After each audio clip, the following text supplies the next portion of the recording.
Hello प्रिय विद्यार्थियों, हम पढ़ रहे हैं बेसिक गणित। बेसिक गणित में हमने कई टॉपिक पढ़ लिए थे, जिनमें जोड़, घटाव, गुणा, भाग, बोर्डमास का नियम और लघुत्तम समापवर्तक, जिसे आप में लसाअ कहते हो। इतने टॉपिक हमने पढ़ लिए थे। लसाअ हमने ज्ञात करना सीख लिया था। लसाअ ज्ञात करना सीखा, उसी प्रकार हम महसाअ ज्ञात करना सीखेंगे। महसाअ होता है महत्तम समापवर्तक, जिसे आप कहते हो एचसीएफ।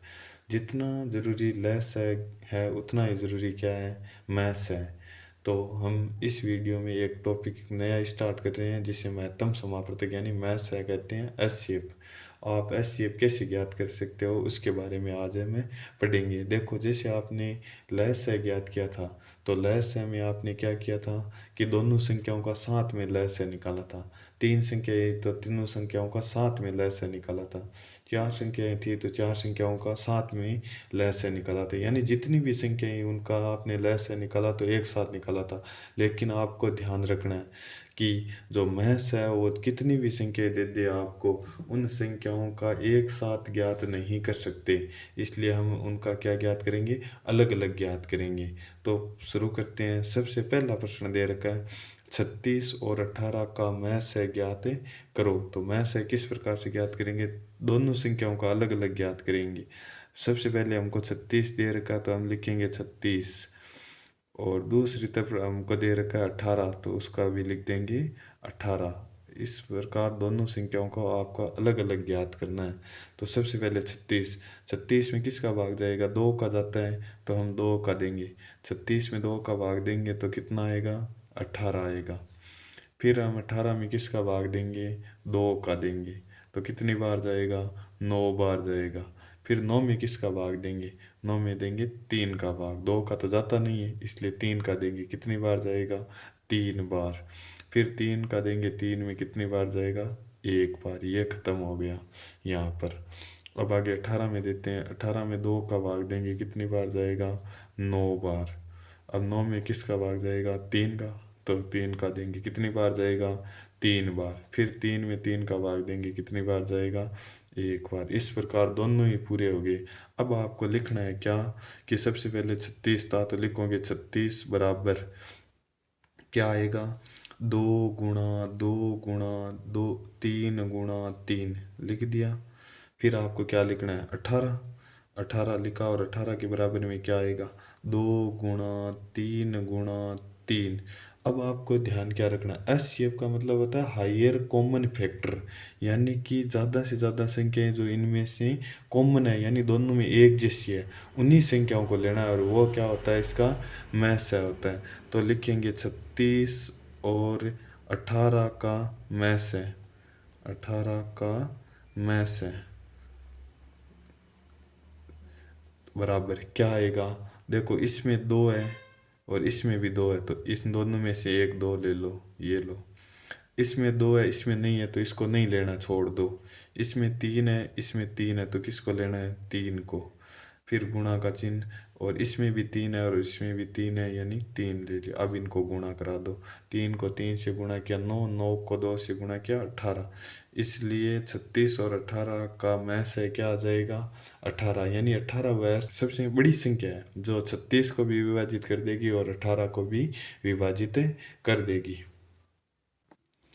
इसी कड़ी में एक प्रश्न और करते हैं। देखो, 24 और 48 का मैस है, ज्ञात कीजिए। आपको 24 और 48 का ज्ञात करना है, तो कैसे करोगे, तो सबसे पहले 24 लिखोगे, 24, और यहाँ क्या लिखोगे, 48।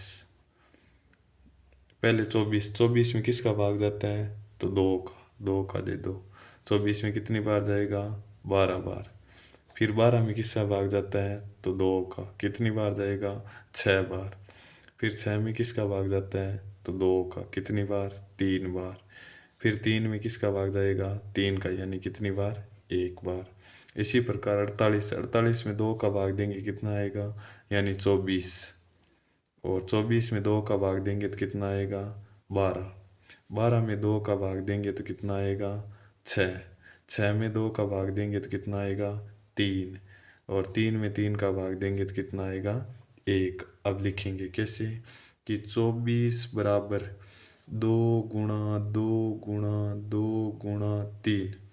48 बराबर लिखेंगे क्या, 2 गुणा 2 गुणा 2 गुणा 3।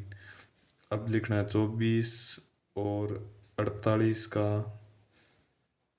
मैस है, का मैस है। अब देखो दोनों में कॉमन क्या है, इसमें 2 है, इसमें भी 2 है, तो क्या आ जाएगा 2। इसमें भी 2 है, इसमें भी 2 है, तो क्या आ जाएगा 2। इसमें भी 2 है, इसमें भी 2 है, तो क्या आ जाएगा 2। और इसमें 3 है, इसमें भी 3 है, तो क्या आ जाएगा 3। अब गुणा करवा दो, 3 को 2 से गुणा किया 6, 6 को 2 से गुणा किया 12, 12 को 2 से गुणा किया 24। इस प्रकार से इन दोनों संख्याओं का मैस है क्या आ गया 24, यानी 24 वह सबसे बड़ी संख्या है जो 24 और 48 दोनों को विभाजित कर देगी। इसी कड़ी में एक सवाल और करते हैं, 40 और 60 का मैस है ज्ञात करो, यानी इन दोनों संख्याओं का आपको मैस है और ज्ञात करना। तो लिखेंगे सबसे पहले 40 है तो कितना लिखेंगे 40, यहाँ 60 है तो क्या लिखेंगे 60। पहले 40 में 2 का भाग देंगे कितनी बार जाएगा, यानी 20 बार। फिर 20 में 2 का भाग देंगे कितनी बार जाएगा, तो 10 बार। फिर 10 में 2 का भाग देंगे कितनी बार जाएगा, 5 बार। फिर 5 में 5 का ही भाग जाएगा कितनी बार, 1 बार। इसी प्रकार 60, 60 में 2 का भाग देंगे कितना आएगा 30। फिर 30 में 2 का भाग देंगे कितना आएगा 15। फिर 15 में किसका भाग जाएगा, 2 का तो जाएगा नहीं, इसका मतलब किसका जाएगा 3 का।